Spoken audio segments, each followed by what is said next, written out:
नमस्कार दोस्तों, मैं मोहित कपूर जगुका संस्थान जयपुर से आपका स्वागत करता हूं। दोस्तों, आज हम साइंस के एक नए वीडियो के साथ आए हैं। जैसा आपको पता है कि मैं साइंस में अभी बायोलॉजी वाला टॉपिक चल रहे थे और बायोलॉजी वाले टॉपिक में हमारा एक टॉपिक चल रहा था अंतःस्रावी तंत्र, एंडोक्राइन सिस्टम चल रहा था। अंतःस्रावी तंत्र में मैंने कुछ ग्रंथियाँ आपको बता दी थी और कुछ रह गई थी, और ये मोस्ट इंपॉर्टेंट ग्रंथियाँ हैं, इसलिए इनका अलग एक सेगमेंट लिया है।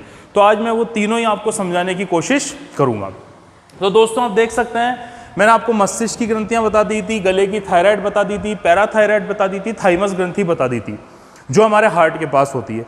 अब नीचे की तरफ चलेंगे तो नीचे की तरफ हमारा अग्नाशय यानी पैंक्रियाज होता है, और इसमें कौन सी ग्रंथि होती है? अग्नाशय ग्रंथि। तो आपको वैसे मेनली तो आपको अग्नाशय ग्रंथि से निकलने वाले जो हार्मोन्स हैं वो दो ही हार्मोन पूछे जाते हैं, जिसमें से एक इंपॉर्टेंट हो गया आपका इंसुलिन और दूसरा आपका कौन सा हो गया? ग्लूकागॉन। तो पहला हो गया इंसुलिन और दूसरा कौन सा हो गया?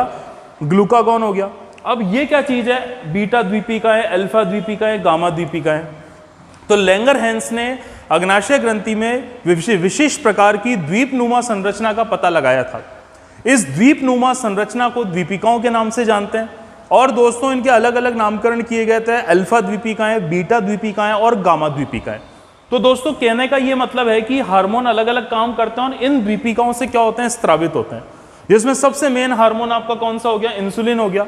अब आपने देखा होगा, यदि व्यक्ति में इंसुलिन हार्मोन डिस्टर्ब हो जाता है या इंसुलिन की कमी हो जाती है तो व्यक्ति डायबिटीज से पीड़ित होता है। मैं डायबिटीज बताऊंगा, रोग जब बताऊंगा उसके साथ, या हमारा जो भोजन के जो पोषक तत्व बताऊंगा उसके साथ में उन चीजों को एक साथ ले लूंगा।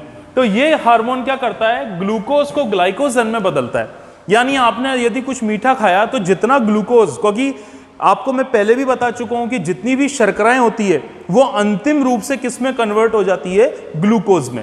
ठीक है, तो अगर हमारी बॉडी के ब्लड में ग्लूकोज मिक्स है और ग्लूकोज यदि एक लेवल से ज्यादा हो जाए तो उस कंडीशन में एक्स्ट्रा ग्लूकोज को ग्लाइकोजन में कौन कन्वर्ट करता है या परिवर्तित करता है? तो ये कौन सा हार्मोन है? आपका इंसुलिन हार्मोन है। ठीक है, इसी तरह से इंसुलिन हार्मोन का बिल्कुल अपोजिट ऑपरेशन कौन करता है? ग्लूकागॉन करता है। तो जो ग्लूकागॉन होता है वो अल्फा द्वीपिकाओं से निकलता है, और ये ग्लाइकोजन को पुनः ग्लूकोज में, संकटकालीन परिस्थिति में कई बार हमारी बॉडी को पोषक तत्व या ग्लूकोज नहीं मिल पाता पर एनर्जी की रिक्वायरमेंट होती है, तब ये वापस ग्लाइकोजन को ग्लूकोज में क्या करता है? कन्वर्ट करता है। इसका नाम क्या है?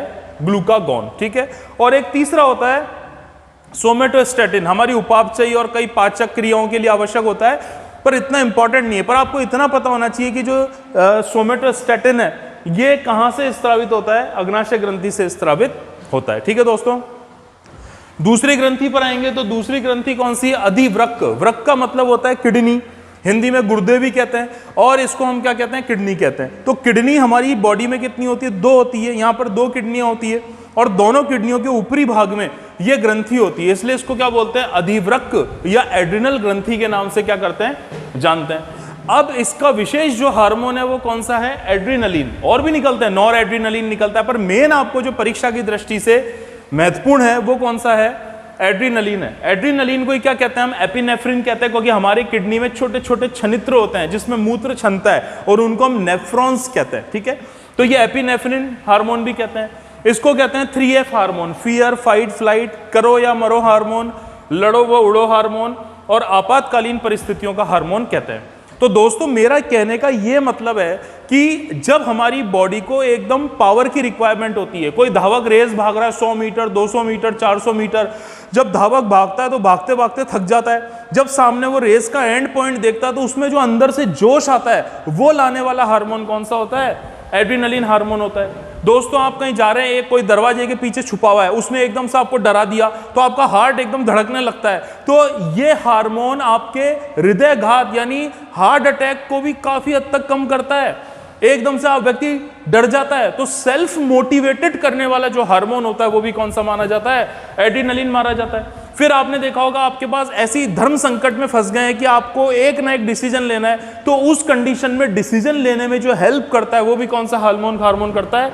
एड्रिनलिन हार्मोन करता है। और संकटकालीन परिस्थिति का हार्मोन भी कहते हैं। आप डर गए, आप किसी कंडीशन में बहुत डरे हुए हो, डर के आपकी बॉडी एकदम एनर्जी एकत्र करती है, ठीक है, आपके रास्ते में जा रहे हो, कुत्ता पीछे पड़ गया आपके, आप उसके डर से तेजी से भागते हो, तो वो एकदम से जो एनर्जी प्रोवाइड होती है आपको, वो कौन करता है? एड्रिनलिन करता है।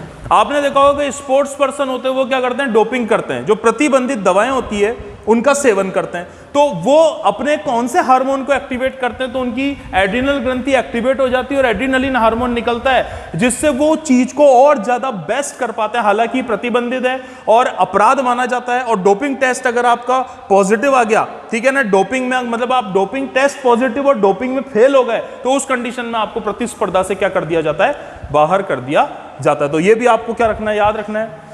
3F का मतलब होता है फियर, फियर का मतलब डर, फाइट का मतलब लड़ाई, और फ्लाइट का मतलब उसको ओवरकम करना या उसमें क्या करना, जीत प्राप्त करना। फिर हमारी होती है जनन ग्रंथियां। पुरुषों में जो जनन ग्रंथियां होती है वो कौन सी होती है, वृषण, जिनको टेस्ट कहते हैं। और एकमात्र प्रमुख हार्मोन जो पूछा भी जाता है उसमें से निकलने वाला, ये कौन सा है आपका, टेस्टोस्टेरोन है। कौन सा हार्मोन है, टेस्टोस्टेरोन है। किस लिए काम देता है, जो पुरुषों में जो जनन अंग होते हैं उनका विकास करने में योगदान देता है, जनन लक्षण होते हैं उनका विकास करता है, द्वितीयक लैंगिक लक्षण होते हैं उनका विकास करता है। इसी तरह से महिलाओं में कौन सी ग्रंथि हो गई, जनन ग्रंथियों के रूप में अंडाशय, जिनको ओवरीज कहते हैं। इसमें से दो मेन हार्मोन होते हैं, एस्ट्रोजन, प्रोजेस्टेरोन, ठीक है। महिलाओं के शारीरिक अंगों का विकास, महिलाओं के जनन अंगों का विकास, महिलाओं की जनन क्षमता जिस तरह से प्रभावित होती है, जो भ्रूण अवस्था में बच्चा जब अंदर गर्भ में होता है तो वो उससे रिलेटेड जो हार्मोन्स निकलते हैं, या आप ये मान लीजिए कि जनन संबंधी प्रक्रियाओं से संबंधित दोनों के दोनों हार्मोन कौन से माने जाते हैं, एस्ट्रोजन और प्रोजेस्टेरोन, जिसमें प्रोजेस्टेरोन मेनली शारीरिक अंगों की विकास से रिलेटेड होता है, ठीक है।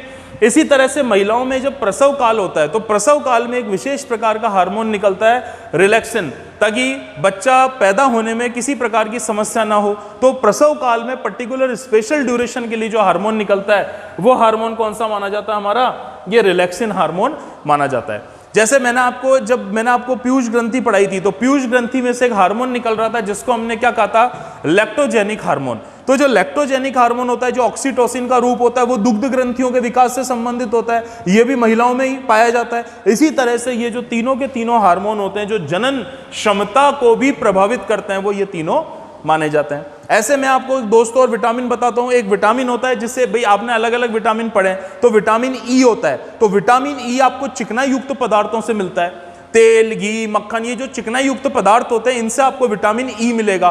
तो विटामिन ई को जनन का विटामिन कहते हैं, क्योंकि जनन क्षमता को बढ़ाने में उसका प्रमुख योगदान माना जाता है। तो दोस्तों आज ही हमारी ग्रंथियां कंप्लीट हो गई। कल हम बायोलॉजी के एक नए टॉपिक के साथ आएंगे, तो जो भी टॉपिक होगा उससे रिलेटेड अगर इससे कोई प्रॉब्लम है तो वो पूछ सकते हैं, और एक नया टॉपिक कल होगा। और अगर वीडियो पसंद आए तो उसको लाइक करें, शेयर करें और सब्सक्राइब करें। बहुत बहुत धन्यवाद।